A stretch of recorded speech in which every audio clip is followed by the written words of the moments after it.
Evening whores, Bob Gnarly here with another exciting installment of my vlog. Today is a very special day because today is the 100th day since I retired from my job. Now, for those of you who aren't familiar, I had a good job working for a great company doing retail management. About 4 months ago, I decided, fuck it. I was going to risk everything, which is realistically nothing. I was going to roll the dice and I was going to bet on myself. Now, pretty much everyone I told this to, they all had the same reaction. Well, you're not. What are you gonna do now that you're not working? What are you gonna do? What am I gonna do now that I'm not working? I don't know. Probably smile more and drink less. I mean, I've been getting paid to be politically correct and be stressed out for 40 hours a week, so probably cuss a bunch and do whatever the fuck I want. I mean, the way I see it, if shit absolutely hits the fan and absolutely everything goes wrong and my life falls to pieces, it won't be all that difficult to pick the pieces back up. You can go to the store and get a 20-pound bag of rice for like $8, a giant sack of potato for $5, a 20-pack of ramen for $1, a loaf of bread for less than $1, a big old bag of pancake mix for $2, and a bottle of multivitamins for $5. And that shit can honestly kept you fed and alive for months. Not an exaggeration. Well, but what if you need clothing? I have more clothes and shoes than any one person could ever need ever. But conveniently, there's a Goodwill that's right next door that runs a 99-cent sale twice a week, where they mark everything in their entire inventory down to 99 cents. So should I ever need anything, just pop in there and grab whatever I need. And what if I'm strapped for cash? Well, I'll sell my truck, and I'll sell my furniture, and I'll sell anything else that's just clutter in my life. Things that I throw in the fucking closet and forget about after buying, or things that I think are cool and I buy, but they have no true value to me. They're just things to own just to own. And I mean, realistically, I left on good terms. So worst comes to worst, I could go crawling back to my job, beg for forgiveness, and then I'd pick up a second job, bartending or budtending or delivering pizzas, working overnights at a hotel, driving for Uber, taking little kids' lunch money. I mean, whatever. The options are plentiful and they all pretty much put me right back to where I was 200 days ago. And that is comfortable yet miserable. And that's what I've noticed. Is that most people in this world would rather be unhappy than uncomfortable. They'd rather be unhappy than uncertain. But not me. I don't fear death, I fear a mediocre life. The path I was heading down, it was one of a very comfortable gray existence.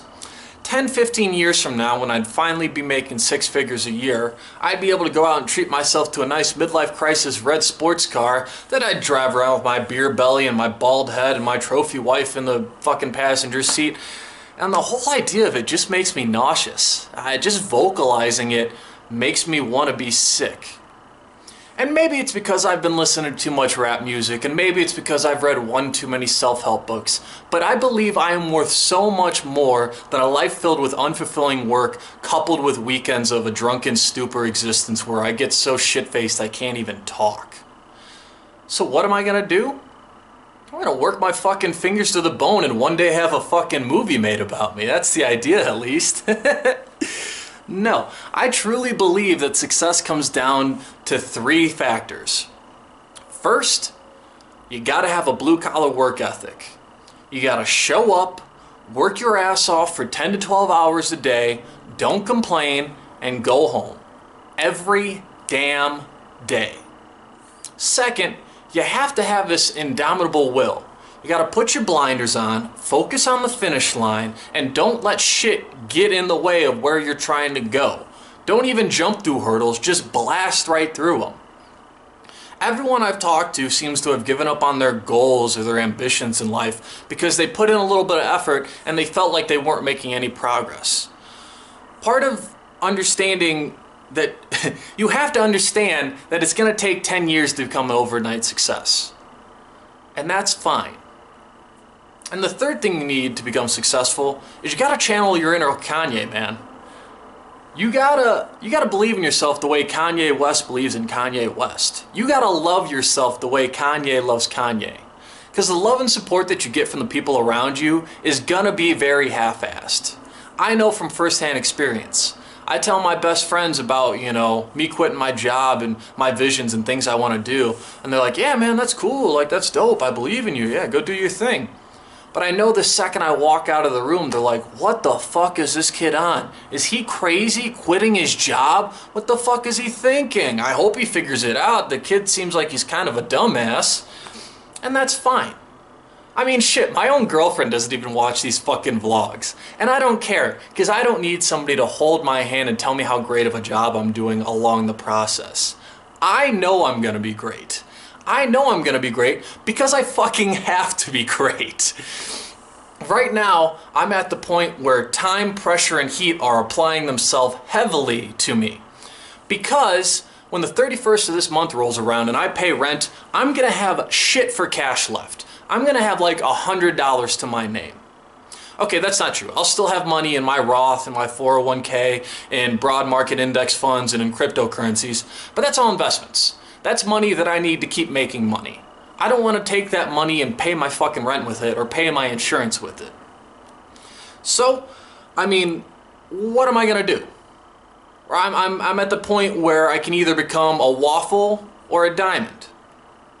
So the idea is, I'm gonna work my fingers to the fucking bone and one day have a movie made about me. Hey, I'm just kidding.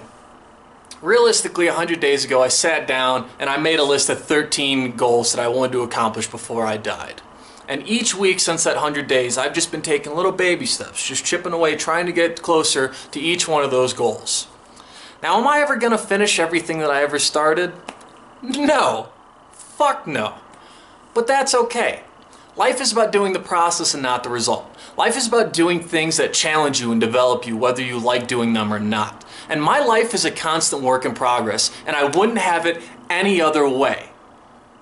The path I was heading down, I was looking around, and I realized that it wasn't what I wanted. It was going to take me to a place I didn't want to be. And because I realized this, my life is going to be exponentially better. Everything I see is going to come together. Maybe not in a way that I envision, but probably in its own ironic kind of way.